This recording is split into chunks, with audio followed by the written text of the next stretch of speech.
Survival horror fanatics, gore whores, blood fiends, lend me your ears, figuratively, not literally.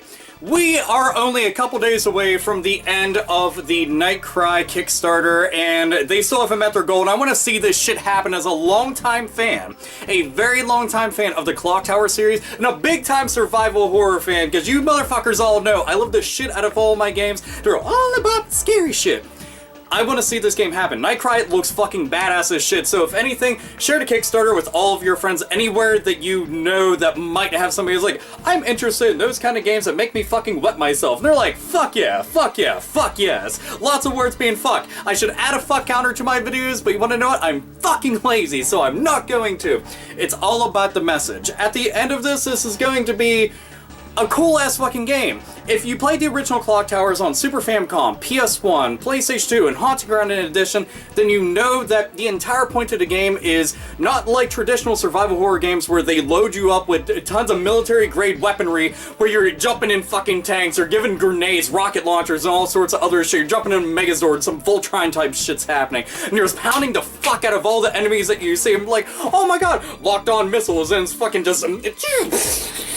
and everything's just fucking going absolutely apeshit. Fucking, you have a fucking just fat man explosions going off, and there you go.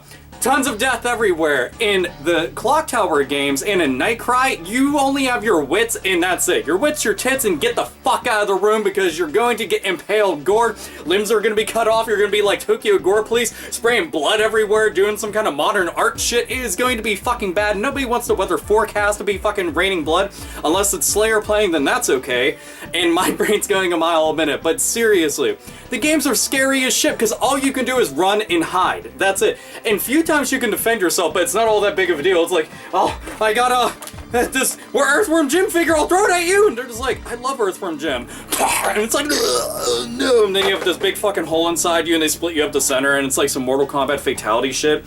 Sorry, Jim. But this is a cool-ass series. I always tell people, if you can, find the translated ROM of Clock Tower 1 for Super Famicom online. Play it on your Super Nintendo emulator. It's the shit. It's amazing. Clock Tower 1 on PlayStation 1 was the first one I played, and that game was so fucking intense. There were so many times I was freaking out, like adrenaline-induced freaking out, because I kept on thinking, this motherfucker is gonna find me. Oh my god, please don't look in the bathroom, don't stall, don't look in here, don't look in here. Just pretend like, oh, nobody's dropping a deuce in there, and then all of a sudden he opens up the door and just stab dead, and the screen just goes red. That's it.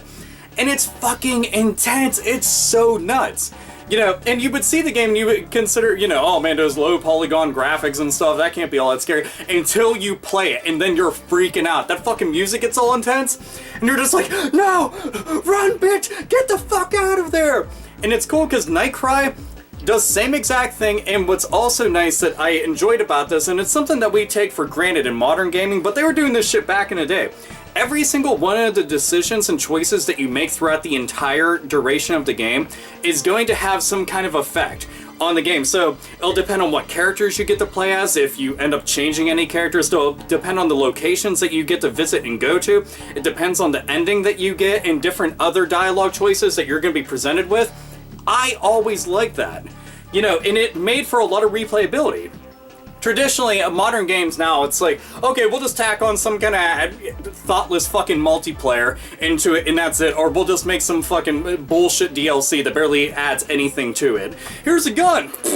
Oh boy, a fucking gun! That was already programmed into the game! I can't wait! Yeah, $3, well spent, right? Because I'm a fucking idiot.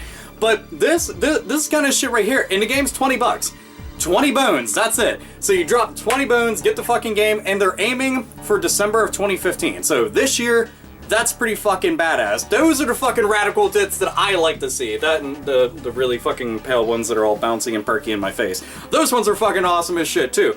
But this game right here, again, you're just running around hiding in really loud ass heels. Why this fucking woman is wearing heels running from the fucking scissor walker is beyond me, because if anything, I'd be either barefoot or I'd be wearing my steel-toed boots, because, you know, you want to kick the shit out of him. Except for he's immortal. So now he's immortal, he's not some gimpy fucking goofy looking asshole and shit with the big gigantic shears. Now he's some kind of abomination. You're scared shitless because he can show up anywhere and deform into some humanoid looking fucking thing, and he's like, I'm gonna get you.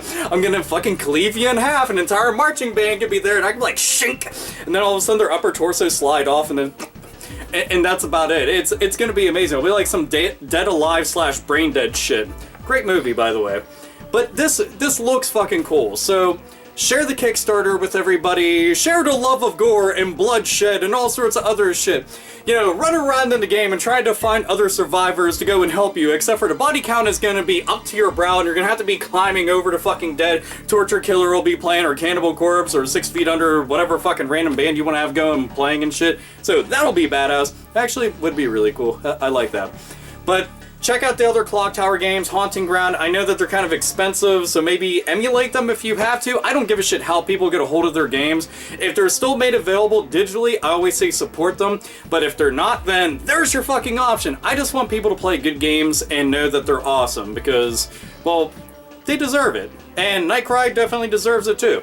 So, anyway, this is AlphaOmegaSin. As always, nerds, nerdettes, and gamers, game the fuck on.